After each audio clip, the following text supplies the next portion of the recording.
Hi, இன்றைக்கி நம்ம kitchen ரெசிப்பியில் chicken biryani எப்படி செய்யலான்னு வாங்க பார்க்கலாம். சிக்கன் 1.5 கிலோ, அரிசி 1.5 கிலோ எடுத்து வச்சுருக்கேன். ஒரு 600 கிராம் வெங்காயம், 500 கிராம் தக்காளி, 2 பச்சை மிளகாய் கட் பண்ணி வச்சுருக்கேன். பட்டை, லவங்கம், ஜாதி பத்திரி, ஸ்டார் பூ, பிரியாணி இலை, சோம்பு, கல்பாசி, மராத்தி முக்கு, 5 ஏலக்காய், இஞ்சி பூண்டு பேஸ்ட்டு 300 கிராம், புதினா ஒரு கட்டு, சிக்கனில் தனி மிளகாய் தூள், இஞ்சி பூண்டு பேஸ்ட்டு, அரை ஸ்பூன் மஞ்சள் தூள் சேர்த்து மசாலா மிக்ஸ் பண்ணி வச்சுருக்கேன். அரிசி வந்து அரை மணி நேரம் ஊற வச்சுருக்கேன். இப்போ ஒரு பாத்திரத்தில் 300 ml எண்ணெய் சேர்த்துருக்கேன். இதில் இப்போ பட்டை லவங்கெல்லாம் சேர்த்துக்கலாம். எண்ணெய் காஞ்சதும் விறகடுப்பில் தான் செஞ்சிட்ருக்கேன். நல்லா கிளறி விட்டுக்கலாம்.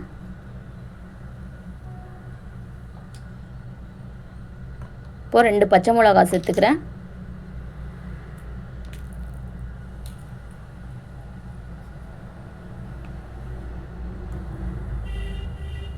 இப்போ கட் பண்ணி வச்சுருந்த வெங்காயத்தை சேர்த்துக்கலாம்.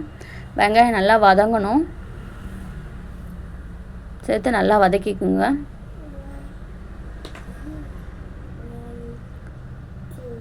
மழை பெய்ய ஆரம்பிச்சிச்சு. நாங்கள் இன்றைக்கி விறகடுப்பில் செய்யலான்னு இருந்தோம். ஆனால் மழை பெய்ய ஆரம்பிச்சிச்சு. காற்றும் நல்லா அதிகமாக வீசுது. இப்போ நான் இடத்த சேஞ்ச் பண்ணிக்கிறேன். பாருங்கள், நிறைய காற்று அடிக்குது. இதுக்கு மேலே இதில் செய்ய முடியாது.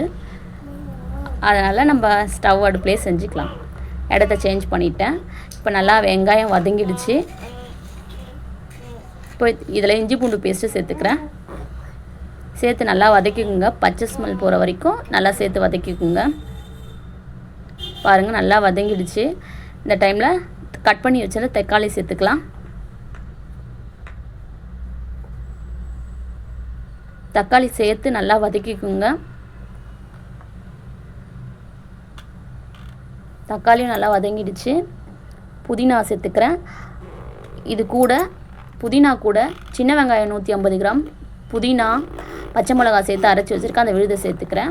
வீட்லேயே அரைச்சி வச்சுருந்தா மசாலாவை சேர்த்துக்கிறேன். கரம் மசாலா ஒரு 3 ஸ்பூன், தனி மிளகாய் தூள் ஒரு 3 ஸ்பூன், காஷ்மீரி சில்லி பவுட்ரு ஒரு 2 ஸ்பூன் எல்லாத்தையும் சேர்த்து நல்லா வதக்கிக்கலாம்.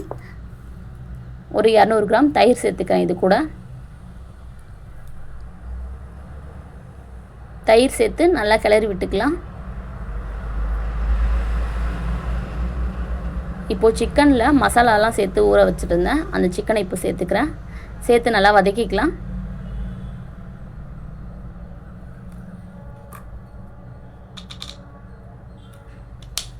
நல்லா எண்ணெய் பிரிஞ்சு வர அளவுக்கு நல்லா வதக்கிக்குங்க சிக்கனை. பாருங்கள், நல்லா எண்ணெய் பிரிஞ்சு வந்துடுச்சு. இப்போ தேவையான அளவு தண்ணி சேர்த்துக்கலாம். நான் 1 கப் அளவுக்கு 1.5 கப் தண்ணி சேர்த்துருக்கேன். இதுதான் பிரியாணி அரிசிக்கு அளவு. நீங்கள் எந்த கப்பில் அளக்குறீங்களோ அந்த கப்பில் 1.5 கப் தண்ணி சேர்த்துக்கோங்க. தேவையான அளவு உப்பு சேர்த்துக்கிறேன். இப்போ உப்பு சேர்த்து நல்லா கொதித்து வந்துடுச்சு. இப்போ அரிசி சேர்த்துக்கலாம். நல்லா தண்ணியை ட்ரை பண்ணிட்டு தான் சேர்க்கணும். தண்ணியோட அளவு ரொம்ப முக்கியம். அதிகமாகிடக்கூடாது. அதிகமாகிட்டால் குழஞ்சிரும். கம்மியாக இருந்தால் சாதம் வேகாது. கரெக்டாக இருக்கணும். 1 கப்பு ரைஸுக்கு 1.5 கப் தண்ணி சேர்த்துக்கணும். இந்த அளவு ஒரே மாதிரி தான் இருக்கணும். இப்போது தண்ணி நல்லா ட்ரை ஆகிடுச்சு. இன்னும் கொஞ்சம் நேரம் ட்ரை ஆகட்டும். தம் போட்டுக்கலாம்.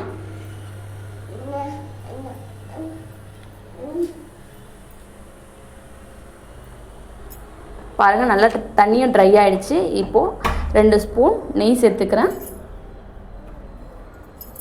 கொத்தமல்லி தூவி தம் போட்டுக்கலாம். நான் மூடி போடும் போது அதில் ஒரு துணி போட்டு தான் மூடி போடுவேன். அப்போ தான் ஹேர் வெளியாகாமல் இருக்கும். அதுக்காக அது மாதிரி சேர்த்துக்கிறேன்.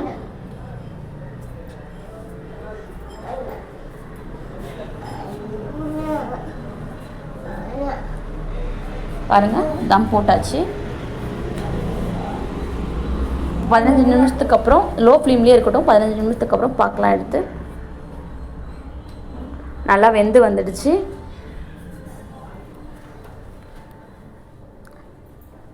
பாருங்கள், நல்லா வெந்துடுச்சு சாதமும்.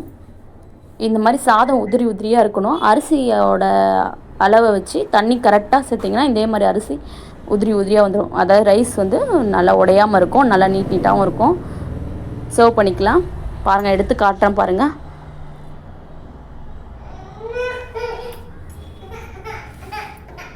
சாப்பாடு ஒன்றோடு ஒன்று ஒட்டாமல் இந்த மாதிரி இருக்கணும். இந்த வீடியோ உங்களுக்கு பிடிச்சா லைக் பண்ணுங்கள், ஷேர் பண்ணுங்கள், சப்ஸ்கிரைப் பண்ணிக்கோங்க. தேங்க்யூ.